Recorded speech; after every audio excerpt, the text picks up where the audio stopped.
Hello friends, welcome to Rama's அரசுவை kitchen. நாம் இன்னைக்கு இந்த வீடியோவில் ரொம்பவே யூஸ்ஃபுல்லான வீடியோ தான் பார்க்க போகிறோம்.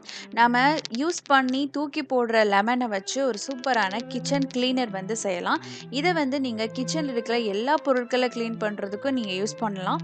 வீடியோக்குள்ளே போகிறதுக்கு முன்னாடி சேனலை ஃபஸ்ட் டைமாக பார்க்குற ஃப்ரெண்ட்ஸ் சப்ஸ்கிரைப் பண்ண மறந்துடாதீங்க. கூடவே இருக்கிற பெல் ஐக்கானை கிளிக் பண்ணிக்கோங்க. இந்த கிச்சன் கிளீனர் செய்கிறதுக்கு நாம் வந்து ஏற்கனவே யூஸ் பண்ண லெமன் தான். அது வந்து ஜூஸ் எல்லாம் எதுவுமே இல்லை, அந்த தோல் மட்டுமே இருந்தாலே போதும். நான் ஒரு பெரிய லெமன் இருக்குது பார்த்தீங்களா, அதில் வந்து ஹாஃப் லெமன் தான் எடுத்திருக்கேன். என்கிட்ட வந்து வினிகர் கொஞ்சம் கம்மியாக தான் இருக்கிறதுனால நான் ஒரு ஹாஃப் லெமன் தான் எடுத்திருக்கேன். அதை வந்து நீங்கள் பொடியாக இந்த மாதிரி நறுக்கி கட் பண்ணி வச்சுக்கோங்க. இதை வந்து நீங்கள் செய்கிறதுக்கு ஒரு பாட்டில், வேஸ்ட்டான ஏதாவது பாட்டில் எடுத்துக்கலாம், இல்லை மாதிரி பிளாஸ்டிக்கில் இருக்கிற ஜார் மாதிரி எடுத்துக்கலாம். இதில் வந்து அந்த கட் பண்ணி வச்சுருக்க லெமன் சேர்த்துக்கலாம். வினிகர் பார்த்தீங்கன்னா, இது நமக்கு வந்து எந்த அளவுக்கு நீங்கள் லெமன் எடுத்துக்கிட்டிங்களோ அந்த அளவுக்கு வினிகர் வந்து வேணும். ஸோ உங்ககிட்ட ஒரு பாட்டில் வினிகர், நிறையவே வினிகர் இருந்ததுன்னா நீங்கள் 2-3 லெமனை கூட நீங்கள் கட் பண்ணி இந்த மாதிரி சேர்த்துக்கலாம், வேஸ்ட்டான லெமனை. இப்போ இதில் வந்து வினிகர் ஊற்றிட்டு இதை வந்து நம்ம ஒரு வாரம் நம்ம வச்சுருக்கணும். அந்த ஒரு வாரம் நல்லா வந்து அது ஃபெர்மெண்ட் ஆகி உங்களுக்கு அந்த லெமனோட ஜூஸ் எல்லாமே அந்த வினிகரில் நல்லா மிக்ஸ் ஆகி ஒரு சூப்பரான க்ளீனர் வந்து ரெடி ஆகிடும். ஸோ நம்ம ஒரு வாரம் கழித்து ஓப்பன் பண்ணி பார்க்கலாம். ஒரு வாரம் கழித்து பார்க்கும்போது உங்களுக்கு அந்த வினிகர் வாட்டர் எல்லாமே வந்து எல்லோ கலரில் ஆயிருக்கும். ஸோ அந்த லெமனோட ஜூஸ், அதோட எசன்ஸு எல்லாமே அந்த வினிகரில் வந்து நம்ம மிக்ஸ் ஆகிருக்கும்.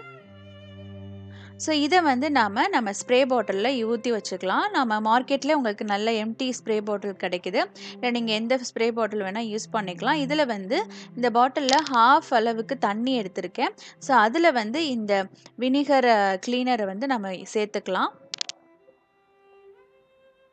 ஸோ பாருங்க, நம்ம அந்த கிளீனர் சேர்த்தோன்னே அந்த தண்ணி எல்லாமே மஞ்சள் கலரில் ஆயிடுச்சு. ஸோ அந்த எசன்ஸ் எல்லாமே சேர்ந்துருக்கு.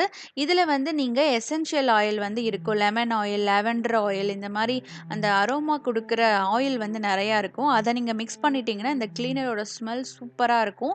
அது இல்லாட்டினாலும் பரவாயில்ல, உங்களுக்கு சூப்பரான கிளீனர் வந்து ரெடி ஆயிடுச்சு. இதை வந்து நீங்கள் கிச்சன், அந்த ஸ்டவ் டாப், அப்புறம் வந்து கிச்சனை சுற்றி இருக்கிற அந்த எல்லா இடங்கள் க்ளீன் பண்ணுறதுக்கு ரொம்ப ஹெல்ப்ஃபுல்லாக இருக்கும். அந்த எண்ணெய் பிசுக்கெல்லாம் கண்டிப்பாக இருக்காது. நீங்கள் கடையில் இந்த சிஃப்பு, அப்புறம் வந்து மிஸ்டர் மசில், இந்த மாதிரி கிளீனர்லாம் என்ன வேலை செய்யுமோ அதெல்லாம் வந்து இதிலே நீங்கள் செஞ்சுக்கலாம். ரொம்ப சூப்பராக க்ளீன் பண்ணும். ஸோ காஃபி கரையாட்டும், மஞ்சள் இருக்கிற கரை, இல்லைன்னா எண்ணெய் பிசுக்கு எல்லாத்தையுமே இதை யூஸ் பண்ணி நீங்கள் க்ளீன் பண்ணிக்கலாம்.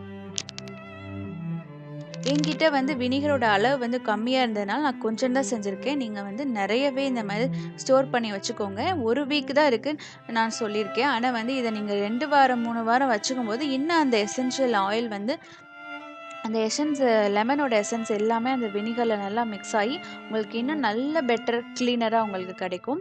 இந்த வீடியோ உங்களுக்கு ரொம்பவே பிடிச்சிருக்கும்னு நினைக்கிறேன். பிடிச்சிருந்தா சேனலை மறக்காம சப்ஸ்கிரைப் பண்ணிக்கோங்க. நெக்ஸ்ட் ஒரு சூப்பரான வீடியோவில் சந்திக்கலாம். இந்த வீடியோ உங்களுக்கு பிடிச்சிருந்தா வீடியோக்கு ஒரு லைக் கொடுத்துருங்க. உங்கள் ஃப்ரெண்ட்ஸ் அண்ட் ஃபேமிலிக்கு ஷேர் பண்ணுங்கள். தேங்க்யூ ஃபார் வாட்சிங்.